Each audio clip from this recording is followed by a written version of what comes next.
Nathaniel P Hoot-Whistle, owner of a bar, a jazz lounge / bar. And a few weeks ago, I had a little bit of trouble with the milkman. He wasn't selling me milk. He was selling milk to everybody else. So I put his truck out in the desert. And I thought, that son of a bitch is never going to deliver milk again. I got up this morning, as I do every day, and I walked outside, and I saw that son of a bitch milkman was back again in a brand new milk truck. And he was delivering milk to everybody, except for me, once again. Now I did some detective work, and I discovered he was not independent. He works for a milk company, and he doesn't even own those trucks. The milk company owns them. They have a whole damn fleet of them. And I thought, this presents me with some kind of problem, son. I thought, how am I going to deal with this? How am I going to get a hold of my milk? So I telephoned the milk company, and I said, I'm having trouble with the milkman. He's not delivering milk. And you know what the son of a bitch on the phone said? He said, our milkmen deliver at their own discretion. If they feel they're in danger or threatened, then they won't deliver milk to you. And it turned out that son of a bitch had made a complaint. And he didn't have to deliver milk anymore. And the milk company, they were okay with this. I mean, can you believe this, son? So I did the only thing someone like me could do. And I formulated a plan. And what I did, when that milkman was delivering milk to the restaurant across the street, I snuck into the back of his milk truck, and I ducked down right behind all the bottles of milk, right at the back, so he couldn't see me. And then he jumped back in his truck, and he carried on driving around. Unfortunately, his milk round lasted about 5 hours, waiting for him to finally go back to the milk truck place where they keep the milk trucks, whatever it's called, depot, station, whatever. I heard that son of a bitch drive back in, and he stopped his truck, and then I jumped out. And what I didn't realize was I've been in there so damn long. It was the night. It was nighttime. It's kind of advantageous. I looked all around, and I discovered that all the staff had gone home. There's no one there. The lights are off. It was night. And all the trucks, they were all there. All the milk trucks. I called out some friends of mine, and they came over. We jumped in all 25 milk trucks, with all the milk still inside. Tons of milk in the back of every single truck, except for mine. So we drove those milk trucks out of the building, went right down the street, all 25 of us, 25 trucks. We were driving away through the night, and unfortunately there was a policeman on a motorcycle, and he was watching us from across the street in the shadows, and he started to ride after us, and he made us stop the trucks and pull over on the highway. And he said, what you doing, son? What you doing with all these milk trucks? Why are you and your friends driving 25 milk trucks down the street in the middle of the night on the highway where there's no buildings? I looked at him and I didn't know what to say. I was lost for words, son, which isn't like me. I usually have something to say about any goddamn situation at all. I usually have something planned, something up my sleeve, and I had nothing. Not a goddamn thing. I thought I must be losing my mojo, son. I didn't know what to say, and I just looked at him. And he said, you better answer me, boy. Otherwise I'm going to arrest you and all your friends. And you're going to all be sent to prison for stealing milk trucks unless you can prove they all belong to you. My friend in the truck behind me, he's a little bit too enthusiastic about things. And he came over and he got that policeman, and he grabbed hold of him, and he grabbed his handcuffs, and he cuffed him. He cuffed him to his own motorcycle, and then we just jumped back in our trucks and carried on down the highway. Because my friend is a bit of a stupid son of a bitch, he forgot to take away the policeman's radio.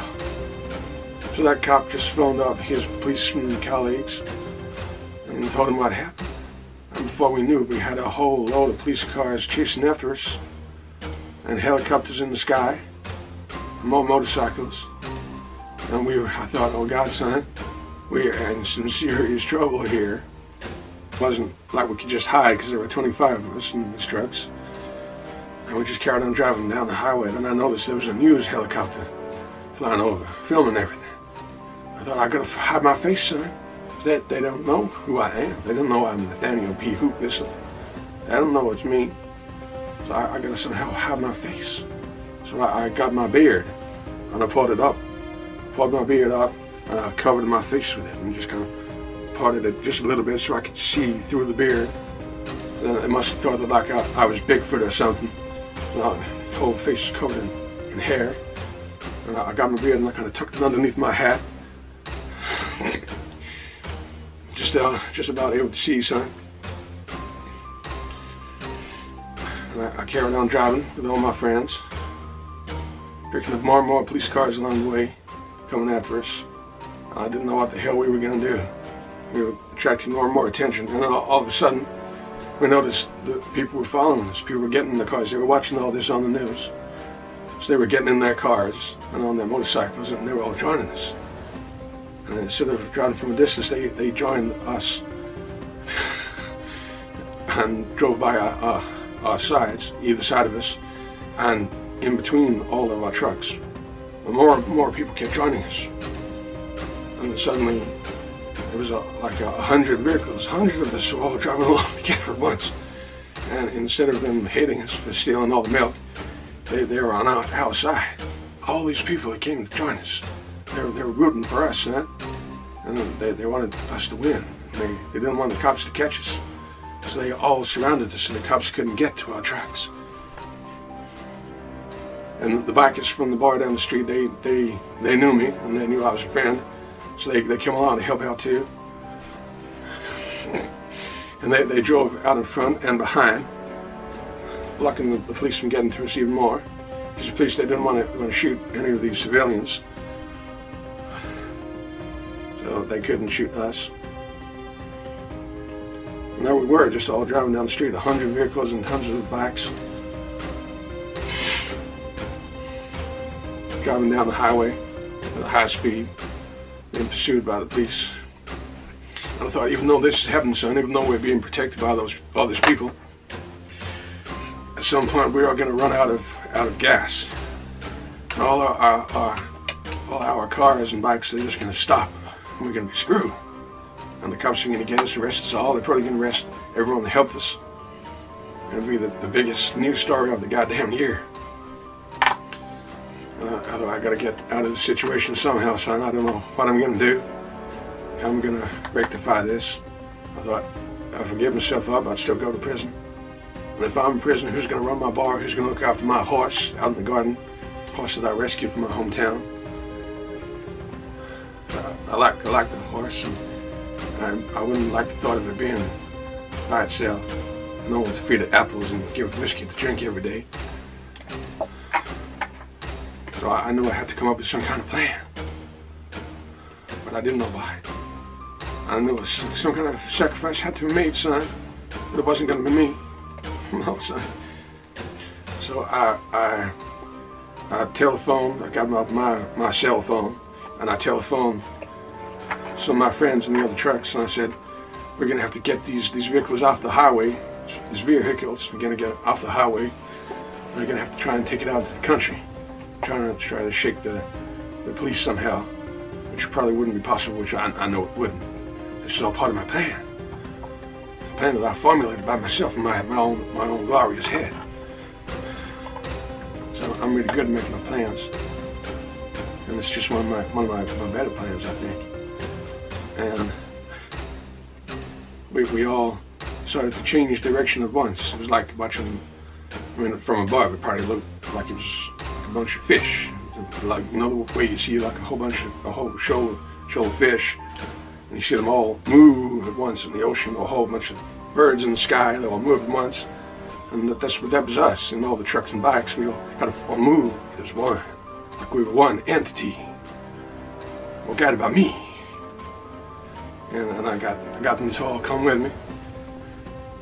We all drove off the highway and out into the country. There were lots of trees all around, lots of dips in the ground. There were like various streams and rivers all about, and bridges and all that kind of thing. And I had a very excellent plan. So I knew the bridge was kind of a little bit rickety, and had a few holes inside it, and it was a little bit low to the riverbed. But it was just enough, just wide enough to drive lots of vehicles and bikes right across it. It probably collapsed at some point if too many people go across, but I didn't care. As long as it served my purpose, I was going to guide everyone in that direction. So I got some of the bikers that rode across the bridge first, and I got my truck and I started to ride it across as well. But you know what I did? I got a brick. It just happened to be a brick inside the truck, and I don't know why. I got a brick, and I attached it to the gas pedal, and I just left it there. And I went into the back of the truck, and there's a little opening underneath, which I don't know why that's there, but I just opened this kind of trap door that was in the back of the truck, and I went underneath the truck, and I was holding on underneath the truck. It was driving along. It could have crashed any second, but I had to take the risk. And I could see the bikes and cars out in front of me, and I could see more bikes and cars behind me as I looked, kind of craned my head about. And I saw this little hole in the bridge was coming up, and I waited, holding on as the truck was speeding forward. And then I waited for the right moment, and then I let go of the truck, and I fell right through the hole in the bridge, which was low to the riverbed, and I splashed into the water. But nobody saw, nobody noticed. And I just stayed hiding underneath the water, holding my breath, because I can hold my breath for a really long time. So I practiced when I was growing up in the local creek. I used to dive in there, and I used to hold my breath for minutes and minutes and minutes. So I was able to do that because I was a champion holding a breath type person. And I stayed under the water, and I could hear, just through the water, I could hear all the vehicles going past. I could hear the helicopters going over. And I waited till the sound had gone, and I was just about to drown. I couldn't hold my breath any longer, and I was just on the very brink of opening my mouth, and then all the water flooded into my lungs, and I was about to die. And then I noticed the sound had disappeared, so I took the chance, and I pushed my head out through the water, and I started breathing again, on the very brink of death. And I was suddenly breathing in the fresh air, the fresh, glorious, really beautiful country air. And I was alive, and everybody else had gone, and I was free. Because the police hadn't seen my face, they didn't know it was me, and they didn't even realize that somebody had left that truck, because they were still driving along with the brick on the gas pedal, making it still go forward. So nobody knew, and I just made my way back home. I walked back onto the highway, and I hitched a ride right back into town to my bar. I went inside and I turned on the TV, and I watched the news was still going. News helicopter was still up there watching, filming everything going on with the trucks and the bikes. And I noticed that everybody was starting to run out of fuel. The gas was running out, and some of the vehicles were stopping, and the police were arresting them. And then I suddenly noticed they brought in the army, because there were so many people, not enough police, so they had to bring the army in as well. And the army were now chasing everyone. And unfortunately, somebody managed to bring in some kind of fuel tank, and they were filling up all the trucks and the bikes while they were in motion. And somehow they were skilled enough to be able to do that. So a lot of the trucks and bikes, they were still going, and they started to go on for a couple of days. And I went to bed thinking it'd be all over by the morning, but when I came down, it was still going, and everyone was still driving in this massive pack of vehicles, just being pursued by all the police and the army.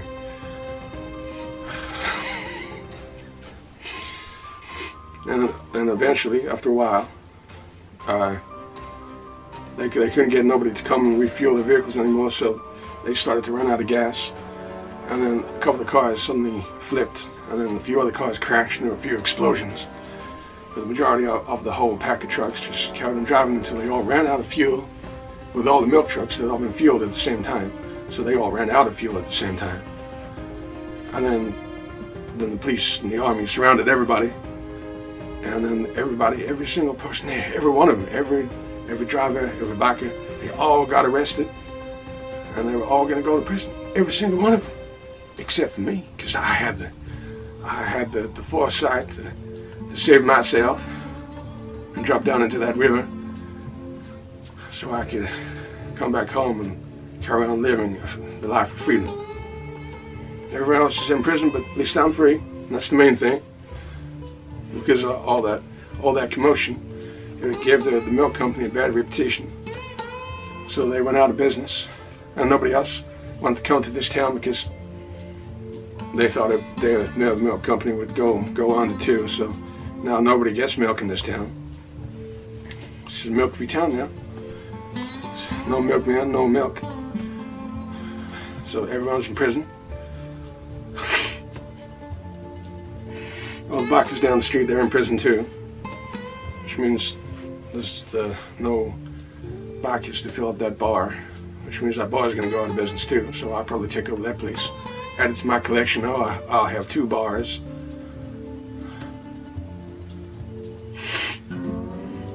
All my friends now in prison.